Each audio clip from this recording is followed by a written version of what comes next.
अस्सलाम वालेकुम। मिसन वडी न्यूज़ नेटवर्क में भलीकार ख़बर सां शेयर कंदा हलूं।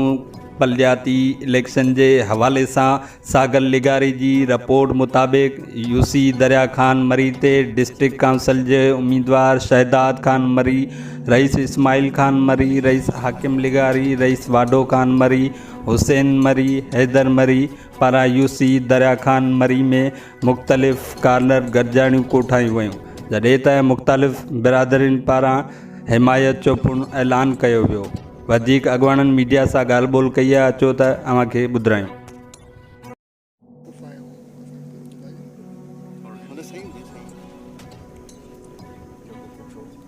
साईं यूसी दरिया खान मरी जे हवाले से जेके ये मुखालिफ़ बीठा आहिनि पीपल पार्टी जे साम्हूं, तव्हां इन लाइ छा चवंदो, पंहिंजो छा मौक़िफ़ ॾींदो? असां इन लाइ ॾींदासीं, उहो बि असांजा पंहिंजा जी, उहो पर कोन इनशाला असांजो अञा बि आहे, वॾो आहे, अदो ग़ुलाम क़ादिर आहे ऐं थोरा घणा तो ख़बर आहे त हर जाइ ते इख़्तिलाफ़ हूंदा, उहे इनशाला निबिरी वेंदा हलिया, उनमें को एतिरो ॻाल्हि कोन्हे।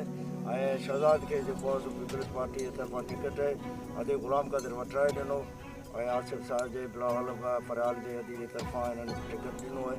ऐं हाणे बीठा ज़ाहिर आहे हर जाइ ते सभु कंहिंजो बीहण जो त हक़ आहे, पर इनशाला ग़ुलाम क़ादिर फ़ैसिलो असांजो कंदो, असांजो अञा फ़ैसिलो आहे ऐं उहो पाण में जेको आहे सो असां ठही वेंदासीं। इनशाला यूसी दरिया खान मरी खे असां बिना मुक़ाबिले कराईंदासीं, कोशिशि इहो आहे। महिरबानी साईं, तव्हां ॿुधायो।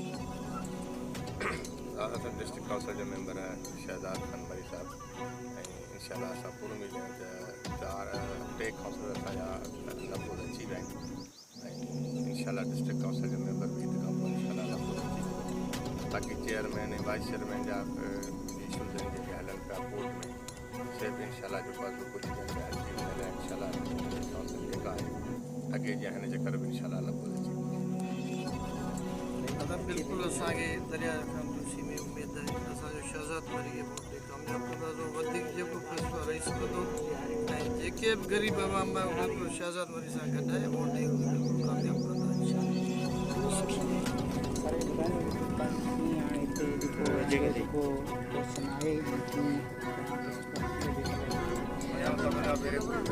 पाकिस्तान पीपल्स पार्टी जो चेयरमैन बिलावल भुट्टो ज़रदारी साहब जो लीडरशिप जो मैडम अली फरियाल ठाकुर साहिबा जो ऐं मुंहिंजो चाचो वॾो इस्लाम मरी साहब जो जे मूं ते भरोसो करे डिस्ट्रिक्ट काउंसिल पंहिंजी यूसी दरिया खान मरी जी मेंबर काउंसिल सीट ॾिनी आहे ऐं आउं खुरम बि न आहियां। हिते मुंहिंजो राजबाग आहे, मुंहिंजो तर आहे ऐं मूंखे सुठी रिस्पॉन्स मिली आहे आवाम मां। 4-5 ॾींहंनि खां हलां पियो, मुख़्तलिफ़ बिरादरियुनि सां मिली चुको आहियां ऐं सुठी असांजी पोज़ीशन मज़बूत आहे। इंशाल्लाह पूरो मिलायो आवाम मां। साईं, शुरू में जेके पीपल पार्टी जा यूसी दरिया खान मरी में जेके जनरल काउंसिल बिना मुक़ाबले कामयाबु थिया हुआ, उन हवाले सां तव्हां सर उहो असांजा बि आहिनि, काउंसलर असांजा बि आहिनि, पीपल्स पार्टी जा मुक़ाबले आहिनि असांजी कोशिशि।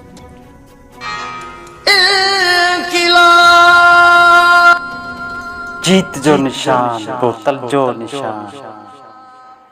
यूसी मिसन ते आज़ाद राजूनी इत्ताद जे पूरे पैनल खे 24 जुलाई ते बोतल ते ठप्पो हणी कामयाब कंदा पारां यूसी मिसन जी बाशूर अवाम। इनकलाब साथियों, इनकलाब साथियों, इनकलाब साथियों।